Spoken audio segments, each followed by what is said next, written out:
Hello, this is Scott. I hope everyone's having a great finals week.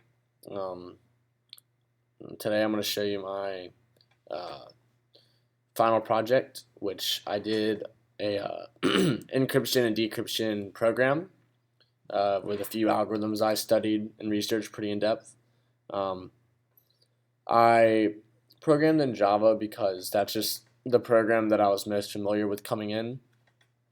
But honestly, it probably wouldn't have mattered that much because most of the stuff I had to research, and uh, there wasn't much stuff that I knew coming in that applied. Uh, but that's just why I picked it, and it worked out well once I figured it all out. So here's the actual program.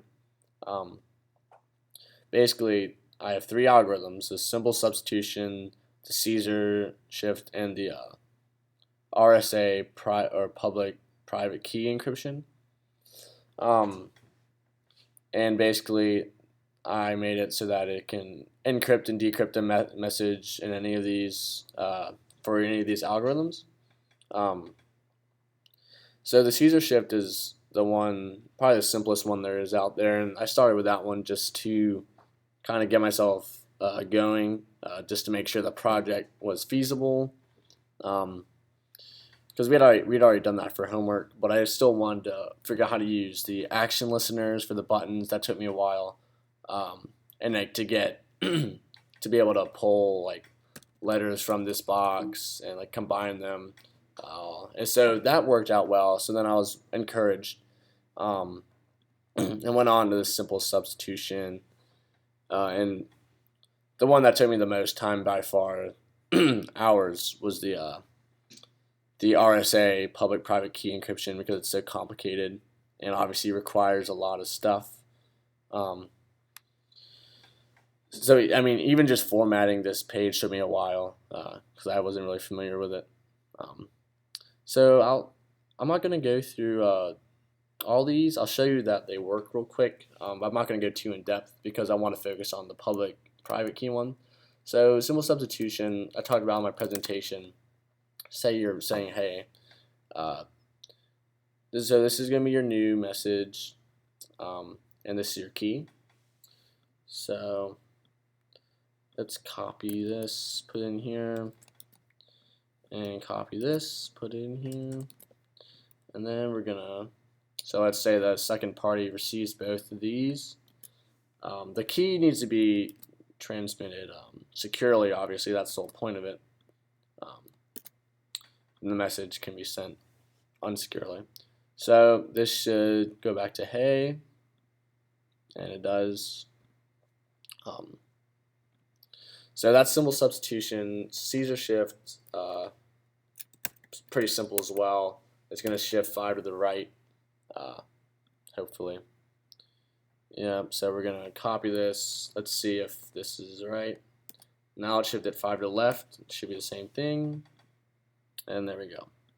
So we got those two done real quick. So now I want to focus on this because this took me the longest. And it's probably the most applicable because it's the only one that can actually encrypt something like that's actually secure enough to be transmitted securely. These can be solved by humans, honestly, or a very simple computer. But this one, if encrypted correctly, can will take forever or is impossible to solve pretty much without knowing the key. So first off, I have the public key generator here, which generates a large public key, and that's made up of two large prime numbers. So obviously, to get the key, it creates two large prime numbers and multiplies them together. So here I have the box for the key bit length. The more bits you have, the longer it takes to compute, but also the more secure it is. So it's a little trade-off there. So typically, you see the algorithms producing 256-bit keys today, maybe 512. But just to show the power of this, I'm going to do 1024. When I got much higher than that, my program kind of, or like my computer wasn't really strong enough to run it. I'm sure other computers can, but 1024 I saw was pretty much the limit for me. So when I click this, it's going to generate two large prime numbers, P and Q, multiply them together, and also a K value, which is relatively prime to the public key. So now we're going to let's get all this out of here. We're going to get P and Q. That's P, and this is Q. So this would be what the person who wants to receive the message would be sending out, so other people can send them a message. And there we go.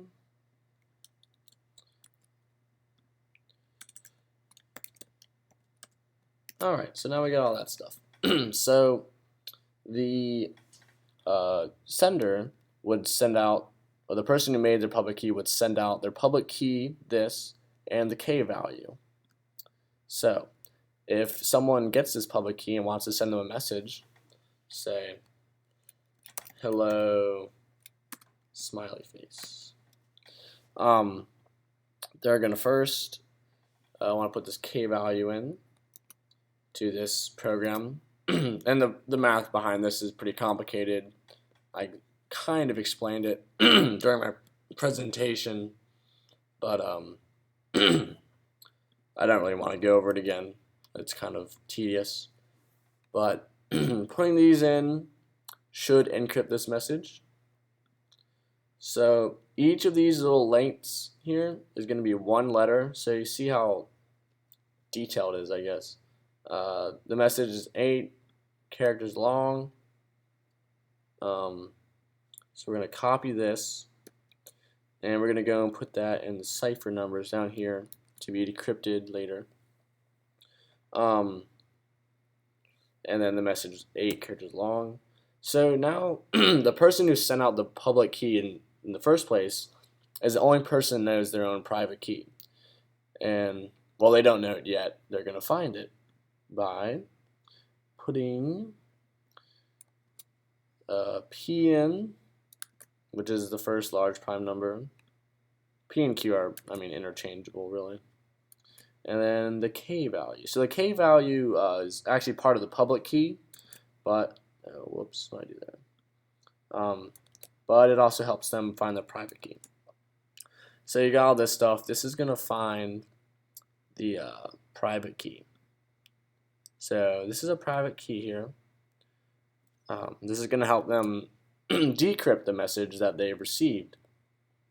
So we copied this, throw that in here, and then these P values, or this P value can go here, this Q value can go in here. So we got all this stuff. Hopefully it's going to come out to this. Let's see. And there we go. It's really cool how it works mathematically, but it is pretty amazing how it actually comes out of this, just because how big the numbers are that's dealing with, and it gets it right every time. Even if it's like it's uppercase right, the space right, even the smiley face thing right, that's pretty cool. Yeah, so thanks for listening. Bye bye.